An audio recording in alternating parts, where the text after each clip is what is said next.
Example 9th exercise second BSc first year theory of equation. Question कह रहा है find the condition that the equation, ये equation दे रखी है x4 plus p x cube plus q x square plus r x plus s equals to 0 should have its connected by the relation beta plus gamma is equals to alpha plus delta. इस equation का use करके हमें इस equation का use करके एक condition बनानी है। उस कंडीशन में ये कंडीशन का यूज करना है। ठीक है, तो कैसे करते हैं? तो इसके लिए हमें पता है कि भाई हमारे पास जो इक्वेशन है उस इक्वेशन के हम रूट्स मान के उनकी जितनी भी रूट्स की कंडीशन होती है वो सारी अप्लाई कर दें और लास्ट में किसी एक कंडीशन के अंदर जो भी हमारी इक्वेशंस तैयार होंगी उन सारी इक्वेशंस की वैल्यू रख दें और रखने पर जो हमें फाइनल वैल्यू मिलेगी वही कंडीशन बन जाएगी इसकी। तो चलिए शुरू करते हैं आंसर देना। सबसे पहले 4 डिग्री की इक्वेशन है, तो 4 डिग्री की इक्वेशन है तो मेरे को रूट्स भी 4 लेने पड़ेंगे। तो मैं मान लेता हूँ let alpha beta gamma delta are roots of given equation. ये मैंने रूट्स मान लिए। अब अगर ये रूट्स हैं तो मेरे पास एक चीज़ और गिवन है साथ साथ, ये तो मैंने लेट करा। गिवन मेरे पास क्या है? गिवन दैट ये है कि आपको दिख रहा है यहाँ पे ये चीज़ गिवन है, beta plus gamma equals to alpha plus delta. ये हमने मान लिया, हमारी इक्वेशन नंबर फर्स्ट बन गई। अब हमें क्या करना है, हम जितनी भी कंडीशंस लिखेंगे उन सब कंडीशन में या तो इसका यूज करेंगे या इसका यूज ना हो तो पूरी कंडीशन को ऐसे में कन्वर्ट करके, इस फॉर्म में कन्वर्ट करके फिर इसका यूज करेंगे। ठीक है, तो देखो ये तो अपन ने लिख दिया। अब वी नो, अब हम जो जानते हैं वो चीजें स्टार्ट करते हैं। वी नो क्या कि चारों रूट्स का जो सम होता है वो क्या होता है? Equals to minus B upon A, और माइनस बी कितना है हमारे पास? क्वेश्चन में बी पी है, पी लिख दिया। ए की वैल्यू बोलो, ए 1 है तो 1 लिखूंगा तो फाइनली माइनस पी आएगा। इक्वेशन सेकंड बन जाएगी। अब देखो मैं यही फर्स्ट और सेकंड का यूज कर रहा हूं। फ्रॉम फर्स्ट एंड सेकंड से मैं एक रिलेशन बना सकता हूं नया।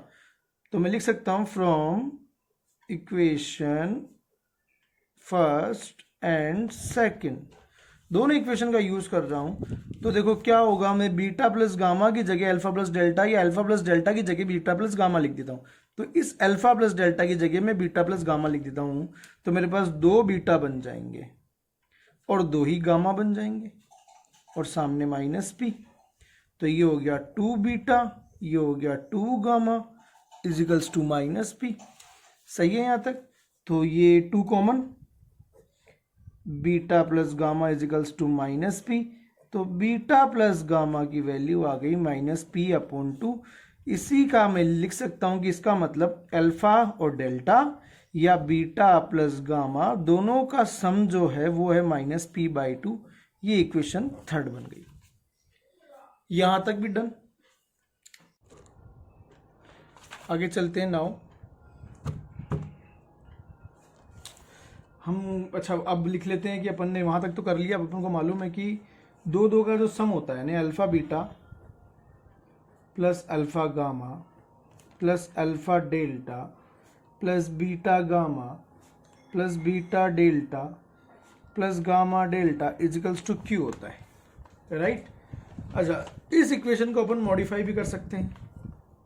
यहां से अल्फा कॉमन ले लूं तो यहां से अल्फा कॉमन लूंगा तो देखो अंदर बीटा प्लस गामा ही बचेगा और हमें यही तो इसमें बचाना था। हमें बीटा प्लस गामा ही इसमें एडजस्ट करना था।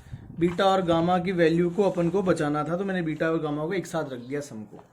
अच्छा, इसके बाद आगे देखते हैं अपन तो क्या कॉमन मिल रहा है। देखो क्या निकाले कॉमन, तो अपन को डेल्टा कॉमन आ रहा है क्या? कहीं डेल्टा यहाँ से कॉमन आ रहा है लेकिन डेल्टा के साथ बीटा प्लस गामा ही बचना चाहिए। तो बीटा प्लस गामा ऐसी वैल्यू, बीटा प्लस गामा ये डेल्टा डेल्टा यहाँ से भी कॉमन ले लेता हूँ तो डेल्टा कॉमन, अंदर बचा बीटा प्लस गामा, लिख सकते हैं ऐसा।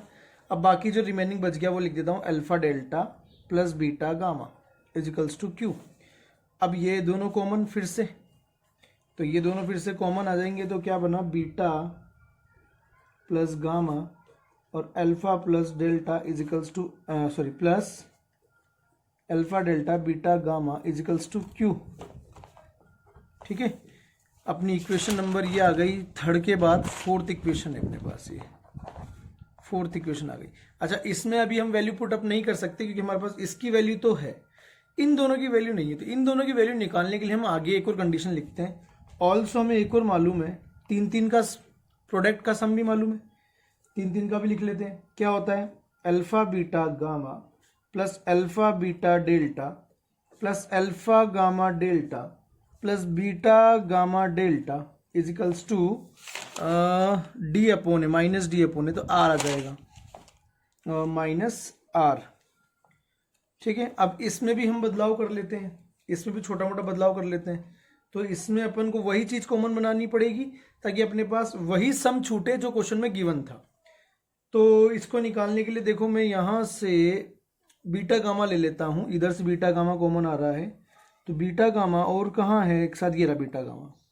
तो मैं बीटा गामा को अगर बाहर निकालता हूं तो अंदर बचता है अल्फा प्लस डेल्टा, राइट। अब आगे प्लस, अब यहां से क्या कॉमन है, एक तो अल्फा है एक डेल्टा है, तो अल्फा डेल्टा निकाल लेता हूं तो अंदर बचता है beta plus gamma equals to minus r. अब आप देख सकते हो इन दोनों की वैल्यू अपन ने निकाली थी माइनस पी अपॉन 2। तो इक्वेशन नंबर में फिफ्थ नाम दे देता हूं। अब इक्वेशन फिफ्थ और हमारी इक्वेशन नंबर बनी थी थर्ड, तो इक्वेशन फिफ्थ और इक्वेशन थर्ड से, from equation fifth and third, इन दोनों से थर्ड में हमारे पास इसकी वैल्यू थी, देख सकते हो आप इक्वेशन थर्ड ये रही, माइनस पी अपॉन 2, इन दोनों की वैल्यू अपन ने निकाली थी। ये तो कटा हुआ, इस पर ध्यान में देना, हटाओ इसको, तो आगे चलते हैं अपन। तो यहाँ से अपन इसका आगे का रूप लेते हैं, ये माइनस पी लिख सकता हूँ मैं, beta gamma minus p upon 2 plus alpha delta minus p upon 2 equals to minus r. Okay, ना अब मैं यहाँ से इसको कॉमन ले लेता हूँ, माइनस पी बाई 2 कॉमन, तो beta gamma alpha delta minus R, तो beta gamma plus alpha delta equals to, ये उधर जाके मल्टीप्लाई कर देता हूँ, तो 2r upon P, negative negative positive हो जाएगा। ये मेरे पास इक्वेशन नंबर 6 आ गई। अब मैं इक्वेशन 6 का यूज कर लेता हूँ इक्वेशन नंबर 4 में। इक्वेशन 4 में हमें इसकी वैल्यू निकालनी थी जो मेरे सामने आ चुकी है, तो मैं 6 और 4 से लिखता हूँ, from equation 4 and 6, from equation 4 and 6, इन दोनों से अब अपन क्वेश्चन सॉल्व कर लेते हैं। अच्छा देखो, इन दोनों की वैल्यू तो वही minus P by 2 minus P by 2 minus P by 2 minus P by 2 plus इन दोनों की जो वैल्यू थी वो अपने पास थी 2r अपॉन पी और इक्वल्स टू क्यू, ये हो गया पी स्क्वायर अपॉन 4, राइट। इधर हो गया 2r अपॉन पी, सामने Q, LCM 4p, okay, p से p multiply p cube plus p से p कटा 8r, ये वैल्यू आ गई। लास्ट इसको क्या लिख सकता हूं मैं, देखो p क्यूब, ये इससे मल्टीप्लाई हो जाएगा, मैं इधर बुला लूंगा minus 4p cube plus 8r equals to 0, which is required condition. ये हमारी रिक्वायर्ड कंडीशन हो गई। तो ये था अपना एग्जाम्पल 9th। इस एग्जाम्पल 9th में क्वेश्चन में कुछ भी ज़्यादा खास नहीं है, बस हमें मेन ये है कि हमें ये जो कंडीशन है इस कंडीशन को मेंटेन करना पड़ेगा। तो आप इस क्वेश्चन को करते वक्त यही ध्यान दें कि आपके पास जितने भी रिलेशंस आप जो लोग जानते हैं उन सब रिलेशन में आपको यही कंडीशंस को बनाना है, तब ये क्वेश्चन आपसे इजीली सॉल्व हो जाएगा। ओके, मिलते हैं नेक्स्ट क्वेश्चन के साथ अगली वीडियो में।